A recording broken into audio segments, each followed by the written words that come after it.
Quantas vezes você já ouviu uma palavra que ficou ecoando na sua mente por dias, semanas, talvez até anos? Palavras simples, às vezes ditas sem pensar, mas que doeram mais que um tapa no rosto. Uma crítica, um julgamento, uma grosseria, lançadas como pedras, mas invisíveis aos olhos. Você já parou para pensar no poder que tem que sair da sua boca? Seja bem-vindo ao canal Chama do Versículo. No vídeo de hoje, nós vamos refletir sobre algo que todos nós usamos todos os dias, mas se pode construir ou destruir: a palavra. A Bíblia nos alerta várias vezes sobre o poder das nossas palavras. Elas podem curar, levantar, animar, mas também podem machucar, ferir e até afastar alguém do caminho de Deus. E é justamente sobre isso que vamos conversar hoje. Talvez você já tenha sido vítima de uma palavra errada. Ou pior, talvez, sem querer, tenha sido você quem lançou essa palavra sobre alguém. Hoje, vamos entender o que a Bíblia diz sobre isso e como podemos mudar a nossa forma de falar para refletir o amor de Cristo em tudo o que dizemos. A palavra de Deus é clara. A morte e a vida estão no poder da língua, que bem a utiliza conduz seu fruto. Provérbios 18, 21. Esse versículo é forte. Ele não diz apenas que a língua pode fazer mal, mas que ela pode trazer vida ou morte. Isso quer dizer que uma palavra dita no momento errado, com o tom errado ou com a intenção errada, pode ser fatal. Não fisicamente, mas emocionalmente, espiritualmente. Quantas pessoas hoje estão afastadas da igreja por conta de uma palavra dura que ouviram de alguém que se dizia cristão? Quantas famílias estão destruídas porque dentro de casa o diálogo foi substituído por gritos e acusações? Quantos filhos cresceram com marcas profundas porque ouviram, repetidas vezes, que não prestavam ou que nunca seriam nada na vida? Palavras criam realidades. Elas moldam a forma como vemos o mundo e como vemos a nós mesmos. Um elogio no momento certo pode mudar o dia de alguém. Um "eu acredito em você" pode ser o impulso que falta para uma pessoa não desistir. Mas o contrário também é verdade. Uma crítica sem sabedoria pode travar a vida de uma pessoa por anos. Você talvez conheça alguém que vive com medo de tentar, que se sente pequeno, incapaz. E tudo começou com uma frase dita lá atrás: "Você não é bom o bastante. Isso não é para você. Você nunca vai conseguir." Talvez você mesmo tenha ouvido isso. A ferida feita por palavras não é visível no corpo, mas sangra por dentro. E quando ela vem de alguém em quem confiamos, um pai, uma mãe, um líder, um irmão em Cristo, a dor é ainda mais profunda. É como se o coração se fechasse e dissesse: "Nunca mais eu confio, nunca mais eu me abro." E aí está o perigo. A palavra errada pode não só ferir, mas endurecer o coração de uma pessoa. Pode levá-la a se afastar de Deus, a evitar relacionamentos, a carregar mágoas por anos. Uma única frase pode virar uma corrente espiritual se não for tratada. E se isso é verdade com palavras negativas, também é verdade com as positivas. Lembra de Zaqueu? Todo mundo apontava o dedo para ele, chamando de ladrão, traidor. Mas Jesus olhou para ele e disse: "Zaqueu, desce depressa, porque hoje me convém pousar em tua casa." Lucas 19, 5. Jesus o chamou pelo nome. Isso, por si só, já foi um gesto de dignidade. Depois o acolheu, mostrou que ele tinha valor, que ainda havia esperança. Sabe o que Zaqueu fez? Se arrependeu, restituiu o que roubou e decidiu mudar de vida. Tudo isso começou com uma palavra. Palavras têm poder de restauração. Palavras abrem caminhos onde só havia muros. E quando são guiadas pelo Espírito Santo, elas se tornam ferramentas nas mãos de Deus. É por isso que precisamos ter responsabilidade com o que falamos. Não é apenas uma questão de ser educado. É questão de ser um instrumento de bênção ou maldição. Quando abrimos a boca, ou nós lançamos sementes de vida, ou jogamos veneno. Jesus disse que a boca fala do que está cheio o coração. Lucas 6,45. Então, se você quer falar bem, abençoar, edificar, o seu coração precisa estar cheio de Deus. Do contrário, suas palavras vão refletir o que há de pior: mágoa, impaciência, orgulho, raiva. E mais, nossas palavras são sementes. Talvez o que você diga hoje pareça não ter causado nada, mas amanhã, ou daqui a meses, aquela semente pode germinar, pode virar fruto bom, ou pode virar espinho. Por isso, nunca subestime o que você fala. Seja uma conversa no trânsito, uma mensagem no WhatsApp, uma palavra dentro da sua casa. Tudo tem peso, tudo tem impacto. Tem gente hoje em depressão porque ouviu: você não serve para nada. E tem gente viva porque ouviu: eu estou aqui com você. A língua pode ser espada ou pode ser cura. E você? O que tem sido? Vamos olhar para o maior exemplo de todos, Jesus. Jesus usava palavras para ensinar, curar, libertar. Ele falava com autoridade, sim, mas sempre com compaixão. Ele corrigia, mas nunca humilhava. Ele repreendia, mas com amor. Quando trouxeram a mulher adúltera para ser apedrejada, o que ele fez? Usou palavras para trazer reflexão, não condenação. Aquele que de entre vós está sem pecado, seja o primeiro que atire pedra contra ela. João 8,7. Uma frase, só uma, mas que fez uma multidão baixar as pedras. Você entende a força disso? Jesus poderia ter gritado, acusado, apontado o dedo, mas escolheu palavras que tocaram o coração. E é isso que nós, como cristãos, precisamos aprender a fazer. Usar as palavras com propósito, com sabedoria, com amor. Jesus poderia ter se calado diante daquela multidão sedenta por justiça, ou então usado palavras duras, condenatórias. Mas ele escolheu o caminho do coração. Em vez de alimentar a violência, ele freou o impulso humano com uma simples frase, carregada de verdade, sabedoria e misericórdia. Jesus sabia o peso que uma palavra tem. Ele conhecia os corações, e por isso não desperdiçava palavras. Cada uma saía com direção, com propósito. Ele não falava só para preencher o silêncio. Ele falava para transformar. Quando Lázaro morreu e Marta foi ao encontro dele cheia de dor, Jesus não disse: acalme-se, você está exagerando. Ele acolheu, ele ouviu, ele chorou com ela. Depois disse: eu sou a ressurreição e a vida. João 11:25. Veja bem, ele trouxe consolo com empatia e fé. Ele não ignorou a dor, mas também não alimentou o desespero. Suas palavras equilibravam verdade e graça. Outra cena. No caminho de Emaús, 2 discípulos caminhavam abatidos, sem esperança. Jesus aparece, caminha com eles, ouve suas queixas e depois, com palavras simples, abre seus olhos espirituais.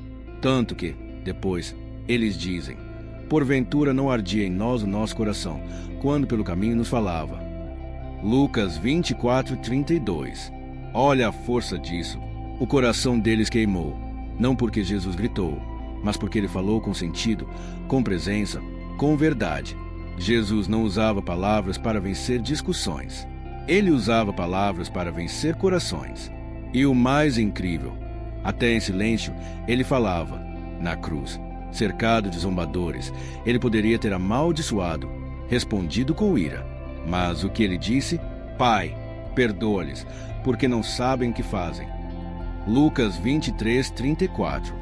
No momento de maior dor, ele liberou perdão. Você percebe o padrão? Jesus falava com intenção de curar, nunca de ferir. Ele não evitava a verdade, mas a envolvia em compaixão. Ele chamava o pecado pelo nome, mas estendia a mão para quem caía. E é isso que nos falta muitas vezes. Queremos corrigir, mas esquecemos da misericórdia. Queremos ensinar, mas sem escutar. Queremos aconselhar, mas com pressa e impaciência. E aí nossas palavras, em vez de libertar, viram pesos. Em vez de abrir os olhos, cegam. Ser parecido com Jesus não é só frequentar a igreja ou conhecer versículos. É aprender a falar como ele falava. Nos nossos lares, no trabalho, na igreja, nas redes sociais, onde quer que estejamos. Que as nossas palavras reflitam a luz de Cristo. Não para mostrar que estamos certos, mas para mostrar que Ele é o caminho. Em Tiago 3, encontramos um dos alertas mais sérios sobre o poder da língua. O versículo 6 diz: a língua também é um fogo, um mundo de iniquidade, contamina todo o corpo, inflama o curso da natureza e é inflamada pelo inferno. Esse versículo não está ali por acaso, ele é um chamado à consciência. Tiago não está exagerando. Ele está mostrando o perigo real que existe quando falamos sem pensar. A verdade é que a maioria dos nossos conflitos não começa com grandes atitudes, mas com pequenas palavras mal colocadas. uma ironia fora de hora, um comentário atravessado, uma crítica dura, um tom de voz áspero. E o que acontece? A outra pessoa se fecha, a mágoa começa, o diálogo vira discussão, o coração se machuca, o lar esfria. E às vezes, sem perceber, damos lugar ao inimigo, que se aproveita da nossa falta de controle para semear divisão. É por isso que Jesus disse que no dia do juízo daremos conta até de cada palavra inútil que falarmos. Mateus 12:36. Palavra inútil, palavra vazia, palavra falada sem responsabilidade. Não é só o que falamos que machuca. Às vezes, é como falamos. Você pode dizer a verdade, mas com arrogância. Pode dizer algo certo, mas com grosseria. E aí a verdade perde a força e vira ataque. É como entregar um presente embrulhado em lixo. A pessoa não consegue nem abrir. A palavra impensada não precisa ser gritada para machucar. Às vezes é uma frase dita com desdém. Um tanto faz. Um não enche. Um você sempre atrapalha. Pequenas frases, mas que penetram na alma como uma flecha. Dentro da igreja, isso também acontece. Quando alguém chega quebrado, ferido pelo mundo, e encontra frieza, julgamento ou desprezo, as palavras que ouve ali podem ser a última gota. Quantos já ouviram? Você não serve para isso. Com esse passado, você quer o quê? Você devia orar mais. Quem sabe Deus te escuta. Frases que parecem espirituais, mas são veneno disfarçado. Não é à toa que Paulo nos exorta. Nenhuma palavra torpe saia da vossa boca, mas só a que for boa para promover a edificação, conforme a necessidade, para que conceda graça aos que a ouvem. Efésios 4:29. A nossa fala precisa construir, não demolir, e isso começa com vigilância. Quantas vezes, por impulso, respondemos no automático e nos arrependemos logo depois? Ah, eu falei sem pensar. Essa desculpa é comum, mas não pode ser normal, porque toda palavra tem consequência. E o pior é que, diferente de um prato que a gente quebra e pode colar, a palavra não volta. Você pode pedir perdão, pode se arrepender, pode tentar consertar, mas a pessoa vai lembrar, vai carregar aquela frase. E o inimigo vai tentar usar isso como ferida aberta. Por isso, Tiago também diz: se alguém não tropeça no falar, é perfeito varão, capaz de refrear também todo o corpo. Tiago 3:2. Ou seja, quem domina a língua, domina a si mesmo. E isso é sinal de maturidade espiritual. Mas controlar a língua não é fácil. Requer esforço, requer oração, requer presença constante do Espírito Santo. Então, aqui vai uma verdade que precisa ser dita com clareza. Quem fala de tudo, com todos, o tempo todo, sem filtrar, está correndo risco. Cuidado com o hábito de falar demais. Cuidado com conversas inocentes que viram fofoca. Cuidado com conselhos não pedidos. Cuidado com comentários que não edificam. Cuidado com a pressa de responder. Cuidado com a raiva que impulsiona palavras que você vai se arrepender depois. Respira, ora, espera, e só então fala. Lembre-se, palavras mal lançadas podem afastar alguém de Deus, destruir ano de confiança, ferir um coração já quebrado, desencorajar alguém que estava prestes a se levantar. E sabe o que dói mais? É que, na maioria das vezes, a gente nem percebe o estrago que causou. Por isso, peça a Deus discernimento, que Ele coloque vigilância em seus lábios e que você seja instrumento de edificação, nunca de destruição. Controlar a língua é um dos maiores desafios da vida cristã, e a Bíblia reconhece isso. Tiago diz que a língua é indomável, cheia de veneno mortal. Tiago 8. Mas isso não quer dizer que é impossível. Com o auxílio do Espírito Santo, com prática e vigilância, é totalmente possível viver uma vida onde nossas palavras refletem o caráter de Cristo. Aqui vão 3 princípios bíblicos, simples, mas poderosos, para ajudar você a controlar sua fala no dia a dia. 1. Ore antes de falar. Parece óbvio, mas é um hábito que precisa ser cultivado com disciplina. Davi orava assim: põe, ó Senhor, uma guarda à minha boca, vigia a porta dos meus lábios. Salmos 141:3. Isso é forte. É como pedir a Deus que seja o porteiro da nossa boca. Que Ele controle o que entra e o que sai. Que nos segure quando a raiva sobe, quando a língua quer correr mais rápido que a mente. Essa oração deve ser diária, especialmente em momentos de estresse, conflitos, discussões familiares, decisões importantes. Antes de responder, ore. Antes de aconselhar alguém, ore. Antes de corrigir seu filho ou seu cônjuge, ore. Antes de postar algo nas redes sociais, ore. Porque quando a gente ora antes de falar, a voz do Espírito Santo vem antes da nossa. 2. Fale com graça e com verdade. Em Colossenses 4:6, Paulo ensina: a vossa palavra seja sempre agradável, temperada com sal, para saberdes como deveis responder a cada um. Veja o equilíbrio aqui. A palavra deve ser agradável, mas também temperada com sal. Ou seja, precisa ter sabor, firmeza, verdade, mas sem ser amarga. Não adianta ser só doce e esconder a verdade, nem ser só duro e machucar. O cristão maduro sabe falar a verdade em amor. Efésios 4:15. Imagine um prato bem temperado. Ele alimenta, satisfaz e não enjoa. Assim deve ser a nossa fala.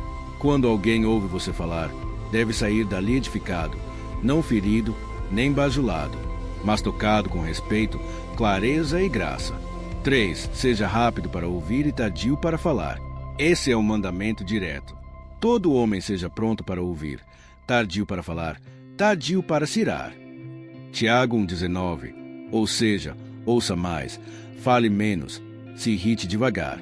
Grande parte dos nossos erros com palavras vem da pressa, da ansiedade de responder, de querer ganhar uma discussão. Mas quem ouve bem, fala melhor. Quem escuta com paciência, responde com sabedoria. Às vezes, o outro só precisa ser ouvido, nem quer conselhos, só quer desabafar. E o que a gente faz? Interrompe, corrige, opina sem ser chamado.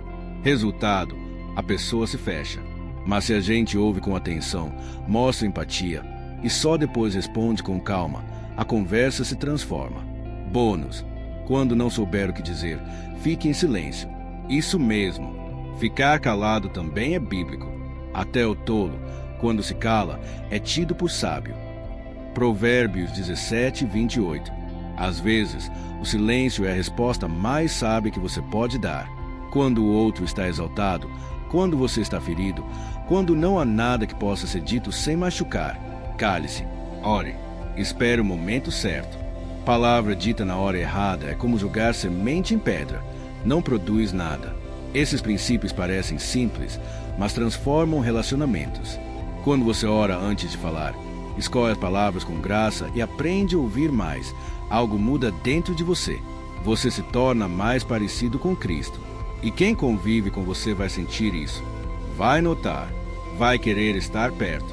E, mais importante, suas palavras passam a refletir não o seu temperamento, mas a presença de Deus na sua vida. Mesmo com toda vigilância, com oração e cuidado, todos nós erramos. Erramos nas palavras, no tom, na intenção, no tempo e, às vezes, quando percebemos, o estrago já foi feito. Mas aqui vai uma boa notícia. Em Cristo, sempre é um caminho de restauração. Pedir perdão é um dos atos mais cristãos que existem. Mais do que cantar, pregar, liderar ou ensinar. Porque o perdão exige humildade. E a humildade abre espaço para Deus agir. A palavra diz: confessai as vossas culpas uns aos outros e orai uns pelos outros para que sareis. Tiago 5,16. Confessar, reconhecer, reconciliar. Isso sara. Sara casamentos, amizades, lares, ministérios, corações feridos. Mas o que nos impede de pedir perdão é o orgulho. É aquela voz interior que diz: se eu pedir desculpa, vou parecer fraco. Mas ele também me feriu. Por que só eu tenho que me humilhar? Já passou. Para que mexer nisso agora? Só que isso não é espiritualidade. Isso é carne. Cristo nos chamou para sermos agentes de reconciliação, não acumuladores de razão. E mais, se você é maduro o suficiente para perceber que errou, então é maduro o suficiente para pedir perdão. Você se lembra de Pedro?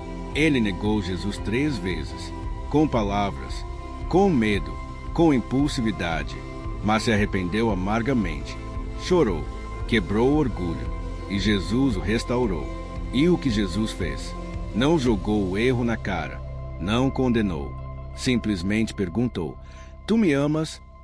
Jesus nos mostra um caminho de restauração que não passa pela vergonha, mas pelo amor. Então, se você feriu alguém com palavras, procure essa pessoa. Não importa se faz 1 dia ou 10 anos.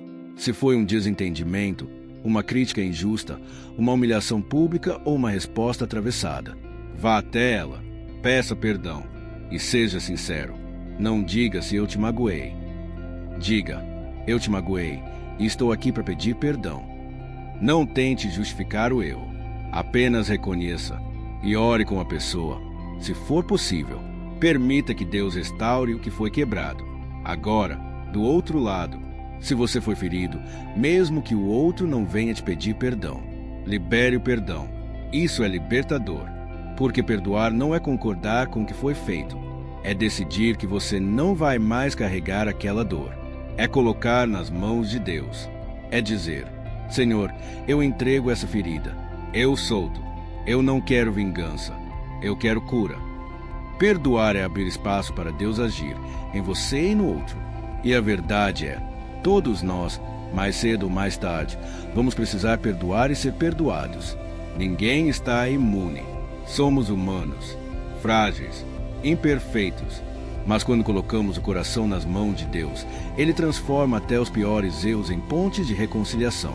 Se a palavra errada pode ferir, a palavra certa pode curar. É incrível pensar que Deus nos deu um poder tão grande e ao mesmo tempo tão simples: falar. Com a boca, nós podemos abençoar, levantar, encorajar, consolar, sarar. Às vezes, tudo que alguém precisa é ouvir: você não está sozinho. Ou Deus não desistiu de você. Ou até mesmo um sincero: eu estou aqui, pode contar comigo. E acredite, isso pode mudar tudo. A Bíblia está cheia de exemplos de palavras que curaram. Jesus curava com um toque, com um gesto, mas também com palavras. Levanta-te. Não temas. Vai em paz. Tua fé te salvou. Não eram discursos longos. Eram frases simples, mas ditas com autoridade, com compaixão, com verdade.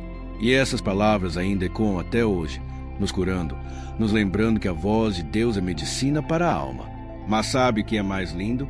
Deus quer usar a sua boca para isso também. Sim, você. Não precisa ser pregador. Não precisa ser pastor. Não precisa saber falar bonito. Basta estar cheio do Espírito Santo e Ele vai te usar para ministrar a cura com palavras simples, sinceras, humanas. Às vezes, aquela senhora da igreja que está sempre em silêncio precisa ouvir. Sua presença aqui faz diferença. Aquele jovem que chegou afastado da fé precisa escutar: Deus ainda tem planos para a sua vida. Aquele irmão que parece forte o tempo todo talvez esteja desmoronando por dentro e só precisa que alguém diga: posso orar por você agora. Essas palavras não custam nada, mas valem tudo. E mais, palavras que curam não precisam ser faladas só em momentos de crise. Elas podem e devem ser ditas no dia a dia. Diga: eu te amo com frequência. Diga obrigado com sinceridade. Diga: você é importante para mim. Abrace com palavras. Ore com palavras. Profetize vida com palavras. Lembre-se, o mesmo Jesus que ressuscitou mortos, acalmou tempestades, ainda age hoje. E muitas vezes Ele faz isso através da sua voz. Então, use sua fala como instrumento de paz. Seja a resposta de Deus para alguém com uma frase, uma mensagem, uma ligação, uma oração. Se a palavra errada pode ferir por anos, a palavra certa pode salvar uma vida. A palavra errada pode ferir, pode afastar, pode destruir, mas a palavra certa pode levantar, curar e transformar vidas. Que a nossa boca reflita o que há no nosso coração, e que o nosso coração esteja cheio da presença de Deus, para que nossas palavras sejam como fonte de água viva, levando vida, não morte, paz, não conflito, amor, não dor. Se essa mensagem falou com você, deixe o seu like, se inscreva no canal Chama do Versículo e compartilhe esse vídeo com alguém que precisa ouvir essa palavra. E olha só, tem mais um vídeo aparecendo na tela agora mesmo, que vai continuar edificando a sua vida. clica lá e assiste. Tenho certeza que Deus ainda quer falar com você hoje. Fique com Deus e até o próximo vídeo.